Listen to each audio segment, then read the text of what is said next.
আসসালামু আলাইকুম সবাই কেমন আছো? আশা করি যে যেখানে আছো ভালো আছো, সুস্থ আছো। আল্লাহর রহমতে আলহামদুলিল্লাহ আমরাও ভালো আছি। আজকে হচ্ছে এই যে চিংড়ি মাছ দেখতেছেন, তো চিংড়ি মাছ নিয়ে আসা হয়েছে বাজার থেকে। চিংড়ি মাছ দিয়ে আর কচুরলতি দিয়ে রান্না করব আজকে। তো এই যে এত বড় বড় চিংড়ি মাছ, এখানে এরকম বড় বড় চিংড়ি মাছগুলো পাওয়া যায়, ছোটো ছোটোগুলো পাওয়া যায় না। তো এখন হচ্ছে আমি চিংড়ি মাছগুলো আগে পরিষ্কার করে নেব। আপনারা ভিডিওটা লাস্ট পর্যন্ত দেখতে থাকুন, ভালো লাগবে।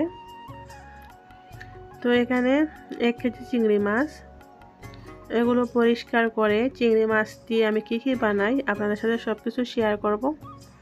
ভিডিওটা দেখতে থাকো, আশা করি একটু না একটু হলেও ভালো লাগবে। তো গ্রাম থেকে আনা হয়েছিল কচুরলতি, চিংড়ি মাছ আনা হয়নি বলে রান্না করিনি। তো আজকে চিংড়ি মাছ আনা হয়েছে, তাই এগুলো রান্না করব। এখন হচ্ছে আমি চিংড়ি মাছগুলো প্রথমে পরিষ্কার করে নেব।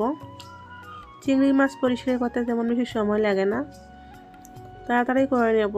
আর চিংড়ি মাছের যে একটা রক থাকে কালো, সেটা বের করতে একটু আর কি কষ্ট হয়।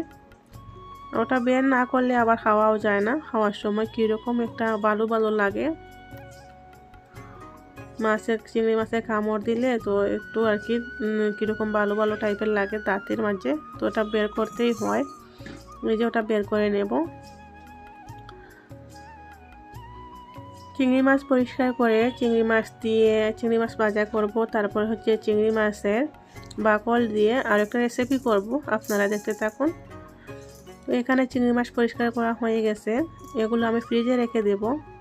কয়েকটা রেখে দিয়েছি ভাজা করার জন্য, দুপুরে আমার মামাকে ভাজা করে দেব আর বাচ্চাদেরকে। আর এই যে বাকলগুলো রেখে দিয়েছি, এগুলো পরিষ্কার করে এগুলো বেজে নিব, নিয়ে এগুলো দিয়ে একটা রেসিপি করব। আপনারা দেখতে থাকুন, নতুন একটা রেসিপি, ভালো লাগবে। চিংড়ি মাছের ফেলে দেওয়া অংশ দিয়ে অনেক সুস্বাদু একটা রেসিপি করব আজকে। আর চিংড়ি মাছ দিয়ে কচুরলতি দিয়ে রান্না করব। আপনাদের কাছে একটু না একটু হলে অবশ্যই ভালো লাগবে। চিংড়ি মাছ দিয়ে কচুরলতি দিয়ে অনেকেই খেয়েছেন, কিন্তু এই চিংড়ি মাছের উপরের বাকলটা ভাজা করে যে একটা রেসিপি করা যায়, হয়তো অনেকেই জানেন না। দেখতে থাকো, বুঝতে পারবেন। তো যেই কড়াইতে আমি চিংড়ি মাছ ফ্রাই করেছিলাম, সেখানে একটু তেল রয়ে গেছিলো, সেই তেলে আমি এগুলো ভেজে নিয়েছি। এই যে একদম লাল করে ভেজে নিয়েছি। আর হচ্ছে একটা পেঁয়াজ আমি ভেজে নিয়েছি, আর কিছুটা কাঁচা মরিচ একটু আর কি হালকা ভেজে নিয়েছি, আর ধনে পাতা। তো এগুলা হচ্ছে আমি এখন গ্রাইন্ডার মেশিনে গ্রাইন্ড করে নিয়েছি। দেখো একটা ভর্তা বানিয়ে নিয়েছি। ভর্তাটা অনেক মজা হয়েছিল খেতে। এটা আপনারা এভাবে ভর্তা বানাতে পারেন, আর বড়াও বানাতে পারেন। চিংড়ি মাছের বড়ার মতো মজা হয়েছিল। মাছের বাকল দিয়ে বানিয়েছিলাম সেগুলো মাছের মতোই মজা হয়েছিল খেতে। এখন হচ্ছে আমি কচুরলতিগুলো রান্না করব।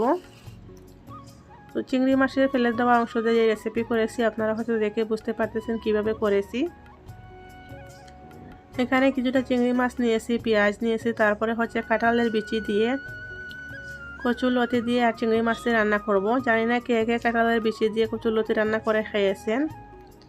আমাদের গ্রামে কাঁঠালের বিচি দিয়ে কচুরলতি দিয়ে এভাবে রান্না করে খাওয়া হয়, খেতে অনেক মজা লাগে। তো এখানে আমি তেল দিয়ে দিয়েছি, সরিষার তেল, তারপরে জিরা দিয়ে আর পেঁয়াজগুলো দিয়ে দিয়েছি। পেঁয়াজ ভালো করে আমি কষিয়ে নেব, নিয়ে একটু নরম হওয়ার পর দিয়ে দেব চিংড়ি মাছগুলো। এখানে 1 চামচ আদা রসুনের পেস্ট দিয়ে দিয়েছি, 4 চামচ দিয়ে আবারও নেড়ে ছেড়ে দিচ্ছি। এখন আমি চিংড়ি মাছ দিয়ে দিচ্ছি। এইভাবে আমি যেভাবে লতিটা রান্না করতেছি, আপনারা দেখতে থাকো, এইভাবে রান্না করে দেখবেন। মাছ মাংস রেখে এই কচুরলতি দিয়ে পেট ভরে খেতে পারবেন। তো এখানে একটু লবণ দিয়েছি, দিয়ে মাছগুলো ভালো করে পেঁয়াজের সাথে কষিয়ে নিচ্ছি।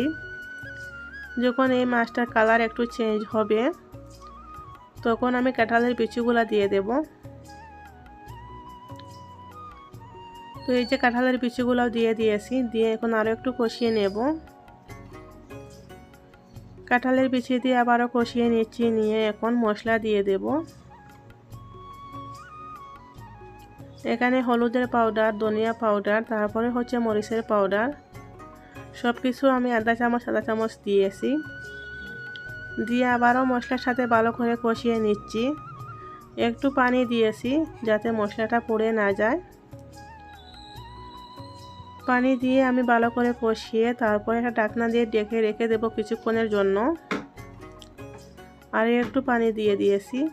এখন এটা কিছুক্ষণের জন্য ঢাকনা দিয়ে ঢেকে রেখে দেব। তো ঢাকনা সরিয়ে আবারও নেড়ে নিচ্ছি, নিয়ে এখন কচুর লতিগুলো দিয়ে দেব। লতি দেওয়ার পরে এখন ভালো করে লতির সাথে মাছগুলো কষিয়ে নেব। লবণ দিয়ে দিয়েছি পরিমাণ মতো, আগে একটু দিয়েছি, এখন আরও একটু দিয়ে দিয়েছি। পরে যদি আবার লাগে, কম যদি হয় তাহলে আরও একটু দিয়ে দেব। এখন ভালো করে লতিগুলো কষিয়ে তারপর ঢাকনা দিয়ে ঢেকে রেখে দেব। এইভাবে কষিয়ে লতি রান্না করলে খেতে অনেক মজা লাগে। আশা করি ভিডিওটা আপনাদের একটু হলে ভালো লাগবে। আর যদি ভালো লাগে তাহলে একটা লাইক দিয়ে দিও। আর আমার চ্যানেলে নতুন হলে আমার চ্যানেলটাকে সাবস্ক্রাইব করে নোটিফিকেশনটা অন করে দিও, যাতে আমি ভিডিওর সাথে সাথে আপনারা দেখতে পারেন। তো এখানে আমি কিছুক্ষণ ঢাকনা রেখে দিয়ে তারপরে আবার আর একটু ঢাকনা সরিয়ে নিয়েছে দিয়ে একটু পানি দিয়ে দিয়েছিলাম। তো তারপর আমি আরও কিছুক্ষণ ঢাকনা রেখে দিয়েছিলাম। লতিগুলো পুরোপুরি সিদ্ধ হয়ে গেছে। লতি সিদ্ধ হতে বেশি সময় লাগে না। আর কাঁঠালের বিচিও সিদ্ধ হয়ে গেছে, কারণ কাঁঠালের বিচি আর চিংড়ি মাছ আমি আগে ভালো করে কষিয়ে নিয়েছি, তাই ওগুলো সিদ্ধ হয়ে গেছে ভালো করে। এখন আমি ধনিয়া পাতা দিয়ে দিচ্ছি, দিয়ে গ্যাসটা বন্ধ করে নেব। এভাবে লতি ভাজা করে খেয়ে দেখবেন, অনেক মজা লাগে, অনেক সুস্বাদু একটা রেসিপি। আশা করি আপনাদের ভালো লাগছে রেসিপিটা। কমেন্ট করে জানাবেন কেমন লাগলো। চিংড়ি মাছের খোসা ভর্তা আর হচ্ছে লতি দিয়ে চিংড়ি মাছ রান্নাটা, দুইটা রেসিপি কেমন হলো কমেন্টের মাধ্যমে অবশ্যই জানাবেন। এই যে হচ্ছে লতির ফাইনাল লুক। সত্যি বলতেছি, গরম গরম ভাতের সাথে না অনেক মজা হয়েছিল খেতে। এই লতি হচ্ছে পরের দিন আমার ছেলে স্কুলেও নিয়ে গিয়েছিল, এত মজা লাগছিল ওর। ভিডিওটা এখানেই শেষ করেছি। সবাই ভালো থেকো। আল্লাহ হাফিজ সবাইকে। আসসালামু আলাইকুম।